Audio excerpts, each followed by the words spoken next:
The coastal fog off the peninsula was thick at 7 in the morning. The 1961 Jaguar E-Type sat motionless on the gravel shoulder, its engine entirely silent.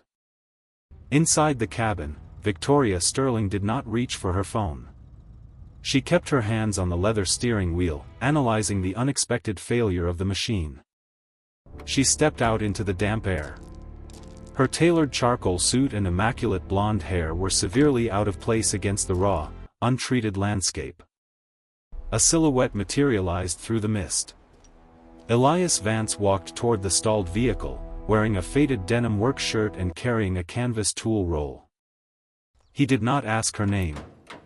He did not ask what had happened. He moved directly to the front of the Jaguar and unlatched the hood. His calloused hands navigated the complex vintage engine block. There was no wasted movement, only the precise, calculated adjustments of someone who understood internal systems. Victoria watched from 3 feet away. She observed the absolute economy of his actions, a stark contrast to the performative corporate men she managed daily. A swift turn of a wrench, the metallic click echoing in the heavy morning fog. He tightened a loosened valve with practiced, unhurried ease. Elias wiped his hands on a dark cloth and closed the hood with a solid thud. He finally looked up, his expression completely unreadable. He gestured briefly toward the driver's seat. He offered no invoice and no introduction, turning his back to walk away into the dense coastal mist.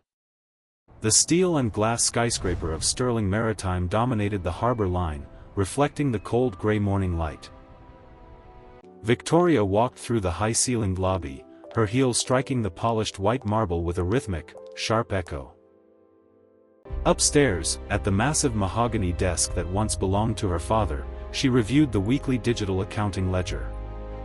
There was no record of an invoice from Vance Classics, only a blank line where the transaction details belonged. Her operations assistant stood near the heavy glass door, shaking her head silently when asked about the billing route. Victoria closed the digital ledger and stared out the floor-to-ceiling window at the massive cargo vessels below. 10 minutes later, she walked into the second-floor boardroom where 6 corporate directors sat in absolute silence. Marcus Thorne sat at the far end of the long polished table, his fingers steepled, his expensive gray suit immaculate.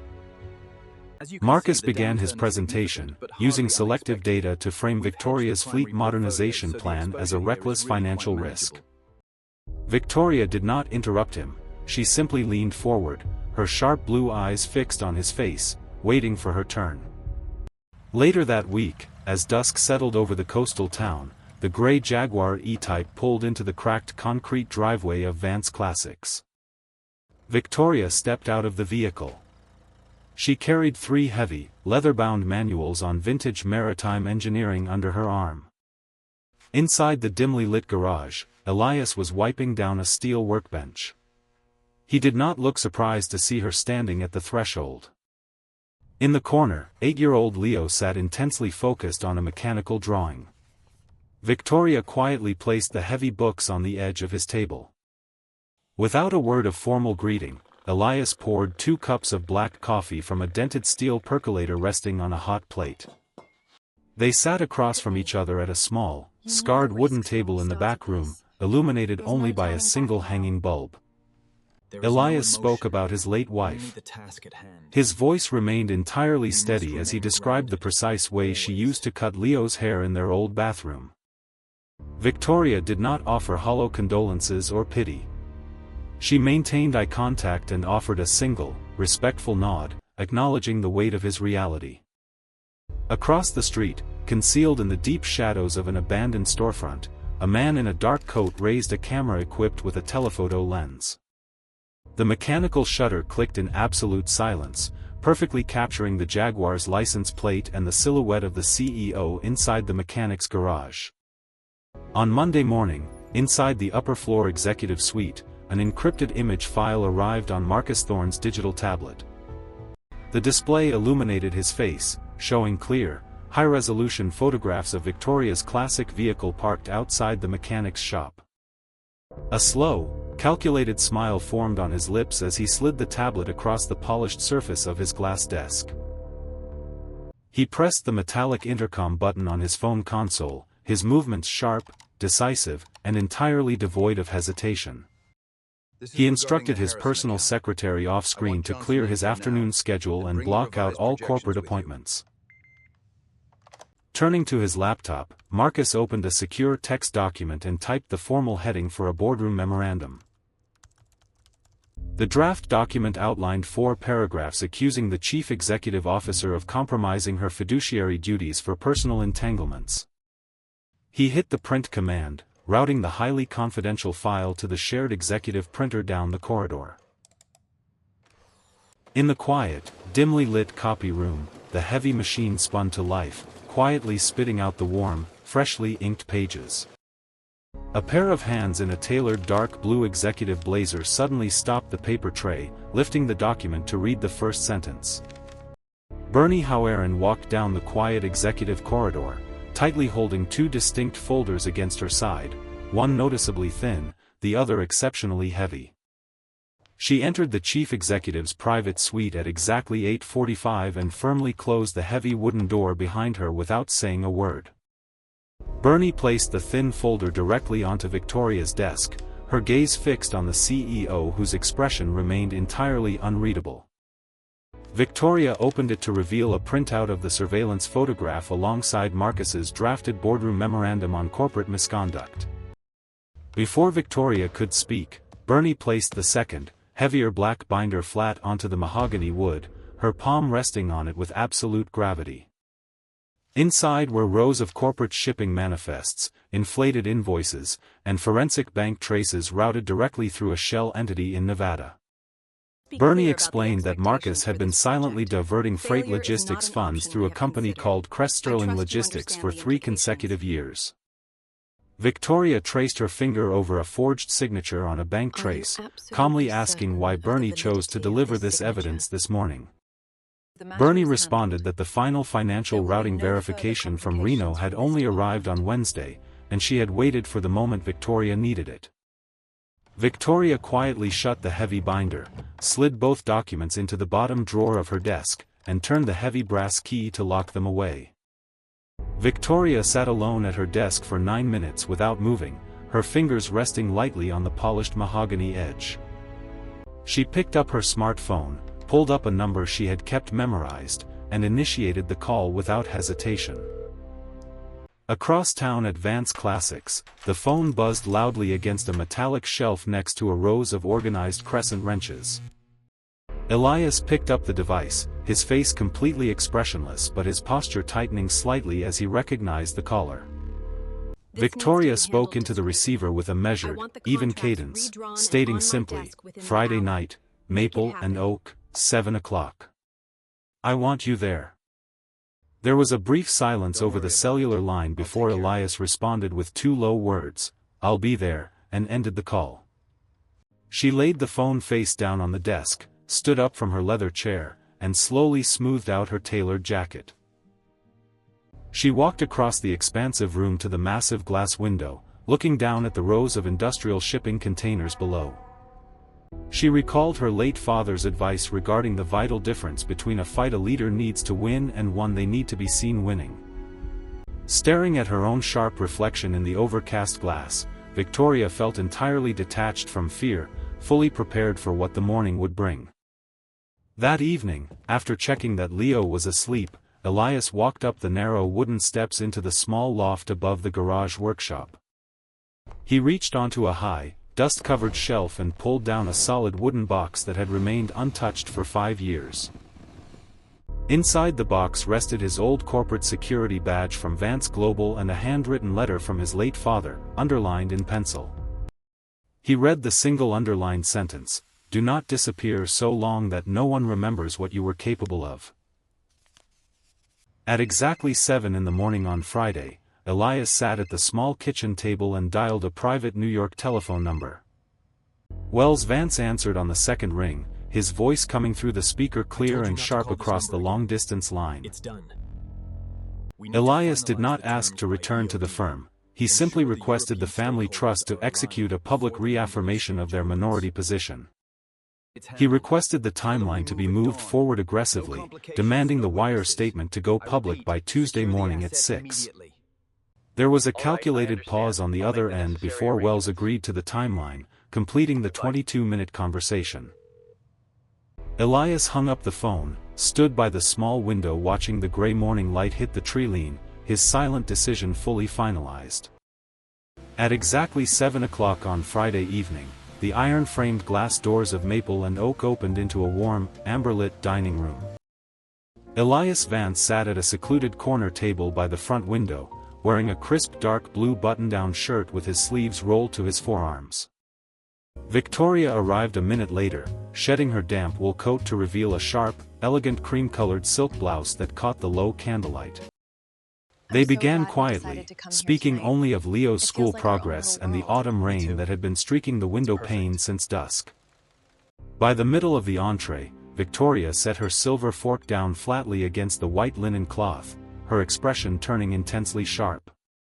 She looked directly into his gray eyes and informed him cleanly about Marcus Thorne's surveillance photos and the upcoming Boardroom coup.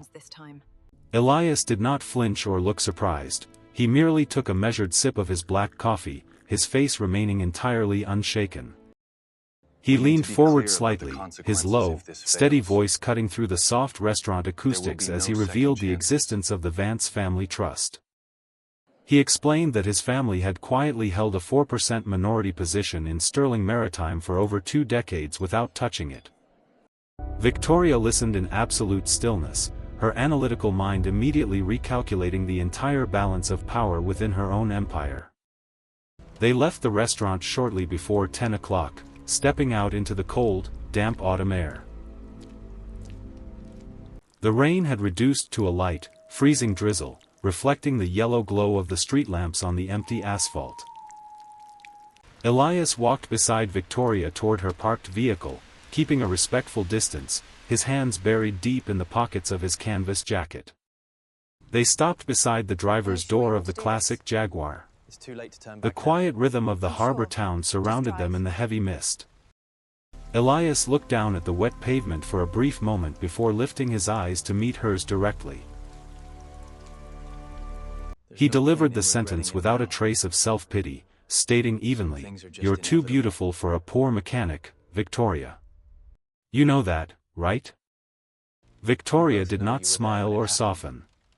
Her posture remained entirely rigid, absorbing the strategic weight of his words and his newly revealed identity.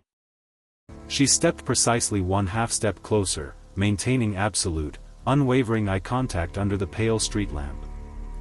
Her voice was cold, sharp, and entirely devoid of hesitation as she replied, "To me, you're perfect." She turned smoothly, opened the heavy door of her vehicle, and stepped inside, leaving Elias standing alone on the dark, wet asphalt. Saturday morning brought crisp, clear light to the Sterling coastal estate, washing away the remnants of the autumn rain.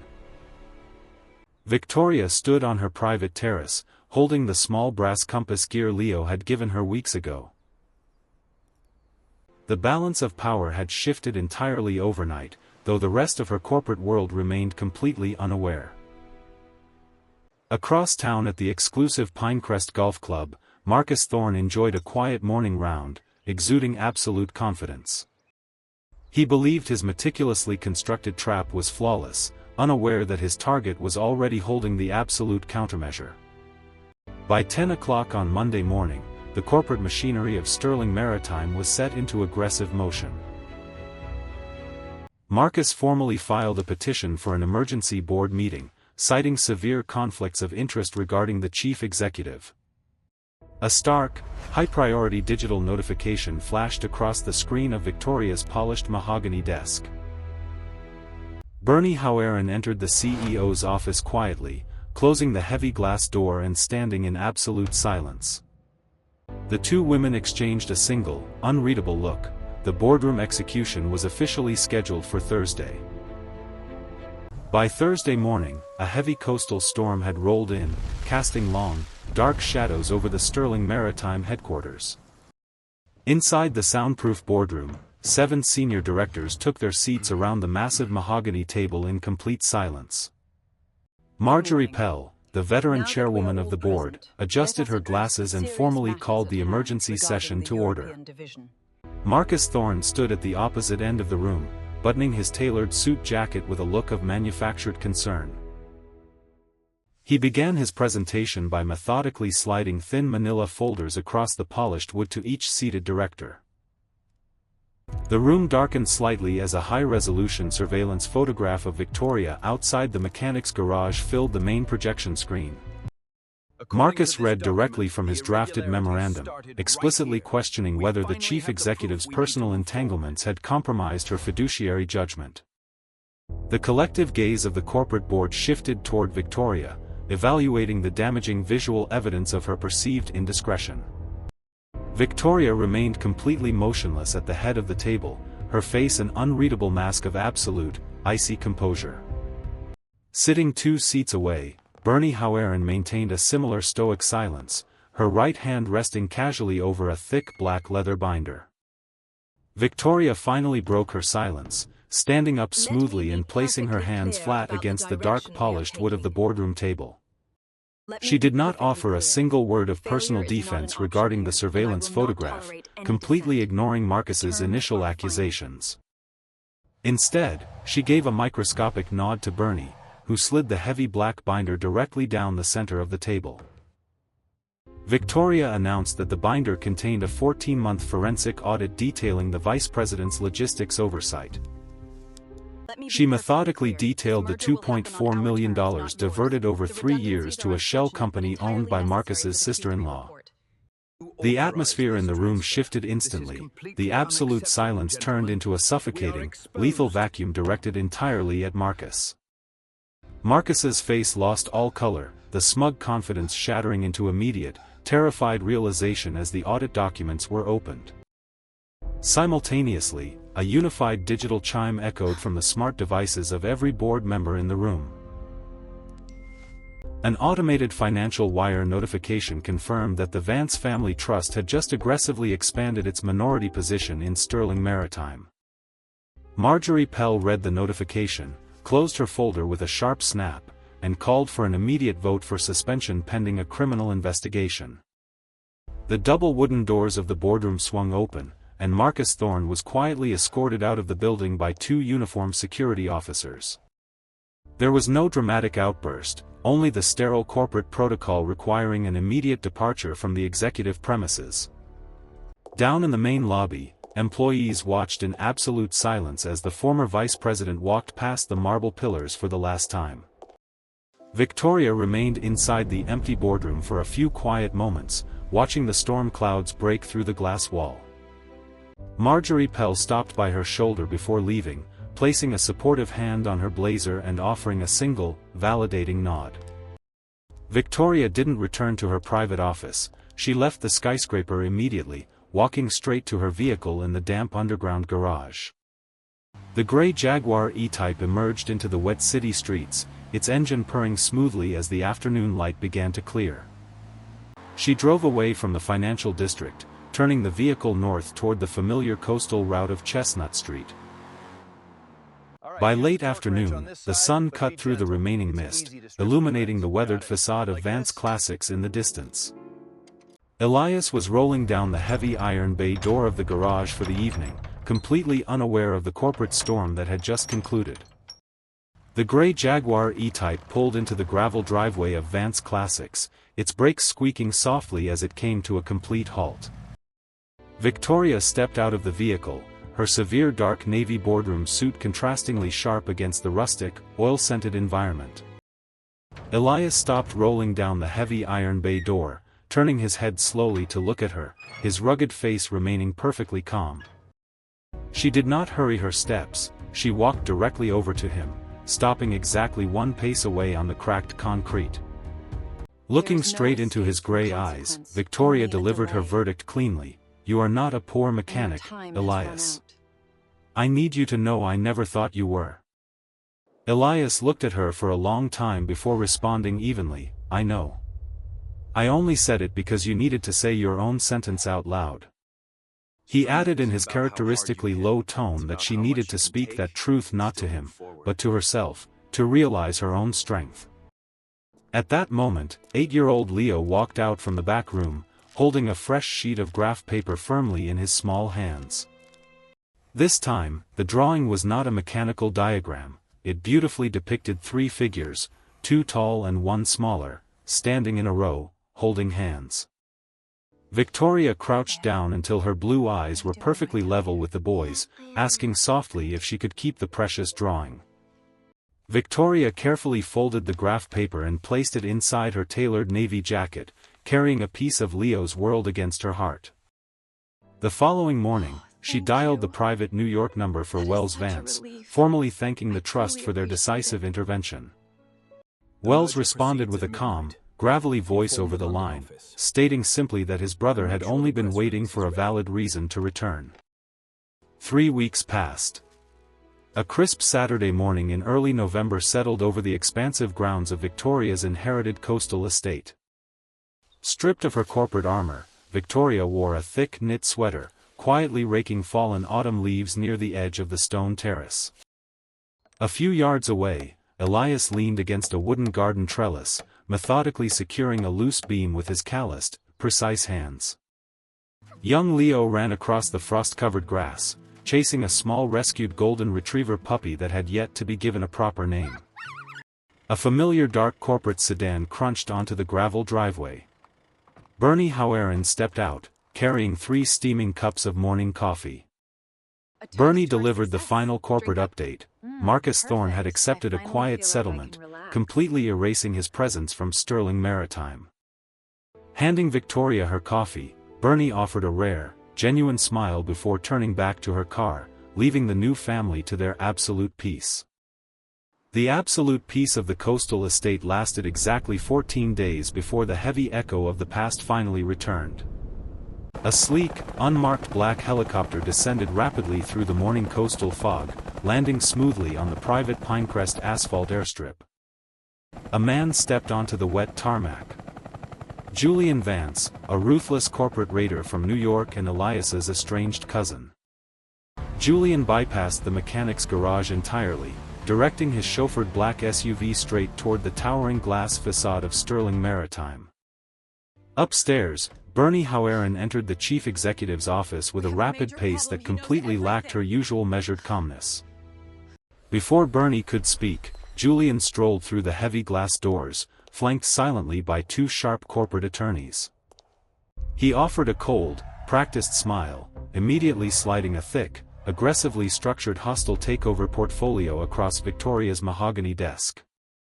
Julian explained that Elias's recent utilization of the family trust had triggered a dormant acquisition clause within Vance Global's predatory wing. Victoria's brief domestic softness vanished instantly, her facial features hardening back into the unyielding, icy mask of a wartime corporate commander. Simultaneously, inside the quiet garage, Elias stared down at a single encrypted text message, realizing his Wall Street past had finally arrived. Elias wiped the engine grease from his hands with slow, deliberate precision, the encrypted message burning a hole in his quiet reality. He did not call Victoria for help. Instead, he walked into his bedroom and retrieved a tailored charcoal suit he hadn't worn in years. Meanwhile, inside the corporate boardroom, Julian laid out the ruthless mathematics of the hostile acquisition with predatory calmness. Victoria stared at the financial projections, realizing her own defensive measures were entirely useless against Vance Global's infinite capital reserves. Julian smiled coldly across the table, stating smoothly that this was merely internal family business, making her acceptable collateral damage. An hour later, Elias's vintage truck pulled up to the glass entrance of the upscale coastal hotel where Julian had established his temporary base. Elias walked through the luxury lobby. The casual mechanic was gone, entirely replaced by the lethal, calculating corporate strategist. Up in the penthouse suite, Julian was pouring a glass of amber whiskey just as the heavy oak doors opened behind him. The 2 cousins faced each other across the expansive room. The resemblance was striking, but Elias's eyes held a much colder gravity. Julian offered the crystal glass, presenting the ultimatum: surrender his voting rights in the family trust, or watch Sterling Maritime be dismantled entirely. Elias did not accept the crystal glass. He stared at his cousin with an expression of absolute, freezing disdain. He stated quietly that Vance Global might have capital, but Julian severely underestimated the defensive leverage Elias still controlled. Turning his back on the penthouse view, Elias walked out of the suite, leaving the whiskey untouched on the marble bar. Inside his vintage truck, he bypassed the family network and initiated an encrypted call to a former Wall Street rival. He mobilized a shadow coalition of independent European equity holders, effectively building a financial blockade against Julian's impending strike. Meanwhile, inside the darkened executive suite of Sterling Maritime, Victoria and Bernie reviewed the hostile acquisition portfolio. Victoria refused to surrender her father's legacy. She instructed Bernie to liquidate non-core assets to build a massive capital defense wall. The two women worked relentlessly under the glow of desk lamps, charting a brutal, uncompromising corporate defense strategy. Long past midnight, Elias arrived at the Sterling estate. He found Victoria waiting on the stone terrace, wrapped in a dark coat. They stood side by side in the freezing coastal wind, two seasoned commanders silently aligning their forces for the ultimate corporate war. On Monday morning, the financial markets opened with violent turbulence as Julian Vance launched his aggressive hostile bid. Inside the penthouse suite, Julian watched the trading monitors with a predatory smirk, expecting Sterling Maritime to crumble immediately. Across town, the Sterling Boardroom had been transformed into a tactical war room, littered with coffee cups and digital tablets. Victoria stood at the head of the table, her blue eyes locked onto the glowing red numbers indicating the assault on her empire. Without a trace of panic, she gave Bernie the signal to deploy their massive, newly liquidated capital defense wall. The digital ticker on the screen suddenly halted its downward spiral, hitting an impenetrable floor of liquid cash. Julian's smirk vanished entirely as his initial financial barrage completely failed to break Victoria's structural defenses. Back at the garage, Elias sat before a multi-screen array, orchestrating his shadow coalition of European equity holders. With a few precise keystrokes, he initiated a massive counter-purchase, buying up the leveraged debt Julian had used to fund the attack. The financial monitors shifted violently from red to green, signaling the beginning of a brutal, unprecedented corporate counter-siege. The hostile takeover crumbled in exactly 48 hours, transforming Julian's aggressive assault into a catastrophic financial trap. Inside the New York headquarters of Vance Global, Wells Vance systematically severed Julian's access to the family's primary capital reserves. Julian's penthouse war room was completely dismantled, the cold blue monitors stripped away by hotel management demanding immediate settlement. Driven by pure desperation, the black SUV arrived at the Sterling coastal estate, its tires slipping on the damp gravel driveway. Julian stepped out, his tailored black pinstripe suit visibly rumpled, the arrogant slickness of his hair finally coming undone. He walked heavily toward the stone terrace, where Victoria and Elias were waiting in the cold, overcast afternoon light. Elias wore his faded denim work shirt, completely rejecting the corporate armor he had used only to intimidate his cousin initially. Julian attempted to negotiate a graceful exit, offering hollow apologies framed as strategic corporate misunderstandings. Victoria did not invite him inside, she stood perfectly straight, letting the freezing wind serve as the only response to his plea.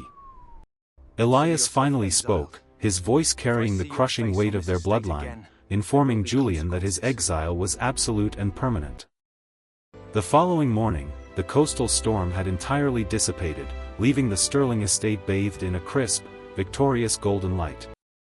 Inside the opulent marble kitchen, Elias stood over the stove, effortlessly bringing his grounded, quiet routine into her massive ancestral home.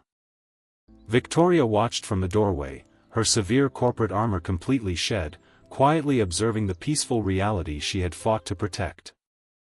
Miles away at Sterling Maritime, Bernie Hauerin methodically finalized the legal paperwork, permanently erasing the last traces of the hostile takeover. The boardroom was finally secure.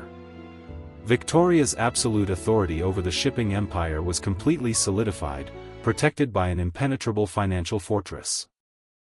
Later that afternoon, Elias and Victoria walked side by side along the edge of the coastal cliff, the ocean vast and calm below them. He handed her a sealed, heavy envelope, the formal, legally binding guarantee of the Vance family's permanent alliance and protection. Victoria accepted the heavy parchment but did not break the seal, demonstrating a profound, unprecedented level of absolute trust.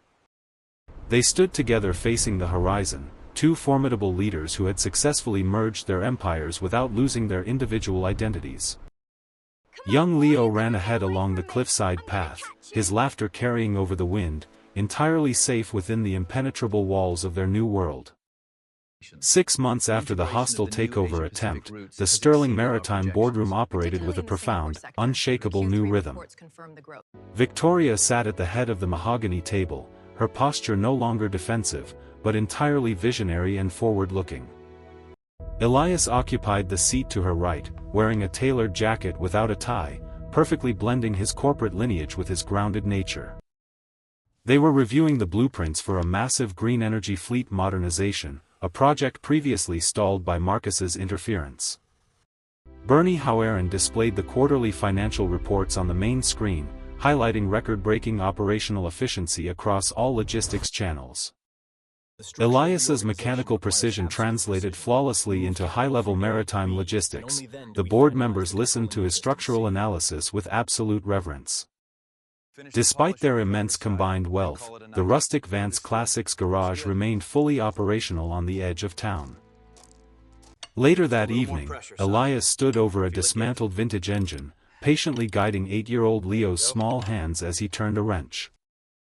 Victoria arrived at dusk, leaning gracefully against the wooden doorframe, watching her two boys with an expression of profound completeness. Resting perfectly centered on the main tool shelf, the polished brass compass gear caught the warm light, a permanent anchor of their shared world. As winter approached, the first massive green energy cargo vessel of the new Sterling fleet launched smoothly from the deepwater harbor. The immense steel hull cut through the freezing Atlantic waves, a physical manifestation of Victoria and Elias's combined strategic vision. High above in the corporate tower, the executive boardroom remained empty, its glass walls reflecting a secured, untouchable empire. The true center of their power was no longer found in boardroom chairs, but within the quiet walls of the coastal estate. Inside the warm garage, Elias finally lowered the heavy hood of the fully restored 1961 Jaguar E-Type. Young Leo wiped a smudge of oil from his cheek, looking up at his father with a quiet, profound sense of pride. Victoria stood in the doorway, her icy corporate mask entirely gone, replaced by the enduring warmth of absolute domestic peace. Elias walked over, wiping his calloused hands on a cloth, and stood beside her to look out at the frosty tree-line. They required no spoken words to validate their victory, their shared silence carried the weight of a war perfectly won. The heavy iron bay door slowly rolled down, sealing the cold wind outside, keeping their hard-earned world forever safe and warm.